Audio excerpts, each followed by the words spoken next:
The story of Medusa, Greek mythology explained. The most famous Gorgon, Medusa, was the daughter of the sea god Phorcys and the goddess Ceto, who also happened to be the parents of the other Gorgons, Stheno and Eurybia. You see, Perseus wasn't any ordinary guy.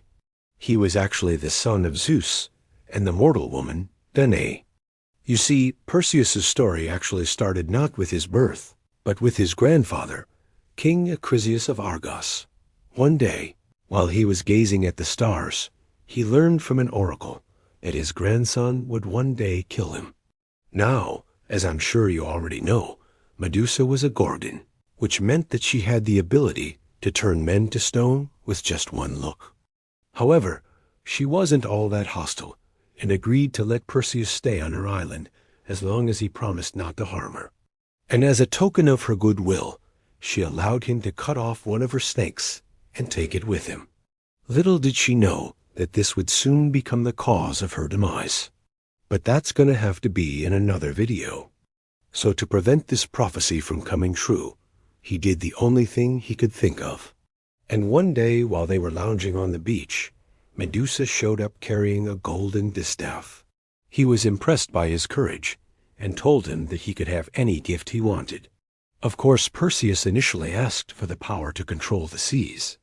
But Poseidon told him that he was already a great hero without it, and said that he would instead give him a magical helmet that could render its wearer invisible.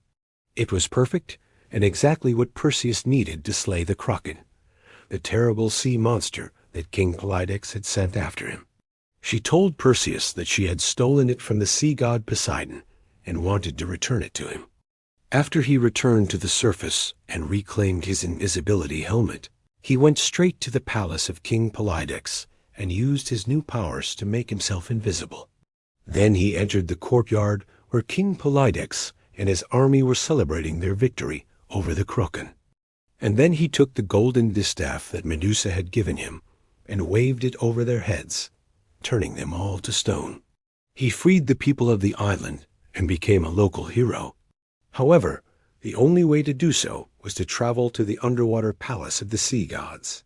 And being as Medusa had no way of getting down there, she asked Perseus if he would go in her place. He accepted and dove into the water.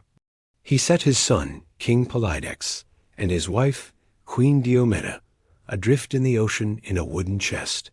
They washed up on the shores of a distant island where they eventually gave birth to Perseus. But when he grew up and heard about what his grandfather had done, he became determined to find him. And he had quite the reputation for slaying monsters, including the Kraken, the Geryon, and even Medusa herself. And so Perseus decided to leave and find somewhere else to live. This is when he encountered a group of 3 old women who offered to help him find a new home. But it turned out that they were actually 3 sea nymphs who were just messing with him. They brought him to the home of King Polydex, who was now ruler of the island. But he didn't want Perseus living there either, and kicked him out. Yes, that's right. Perseus was the slayer of Medusa. According to Hesiod, Medusa was originally a beautiful woman, but her beauty was so extreme that it made the gods jealous. To punish her, Athena cursed her, turning her into a hideous monster with a pair of wings on her head, sprouting snakes instead of hair. Her eyes were glowing orbs of fire, her hands were talons, and her entire demeanor was enough to turn any mortal man to stone. And so she spent the rest of her days alone on an isolated island far from civilization. It was here that she lived out the remainder of her miserable life until one day when a handsome young man named Perseus arrived on her shores. But before we get to their confrontation, we have to take a step back and explain how Perseus even came to be on this isolated island in the first place. After many years of searching, he finally located King Acrisius and asked if he could return home. But the old king still believed the prophecy and refused. And this is when Perseus stumbled upon the isolated island where Medusa lived. You see, while Perseus was on the island, he befriended a giant turtle named Cetus. As soon as he was underwater, the sea god Poseidon appeared and explained that he had been watching Perseus the entire time. But unfortunately, our boy forgot all about his promise to Medusa. But later on, he would go on to have many more adventures, including confronting the Titan Atlas, rescuing the Princess Andromeda from a sea monster, and even killing the monster Typhon.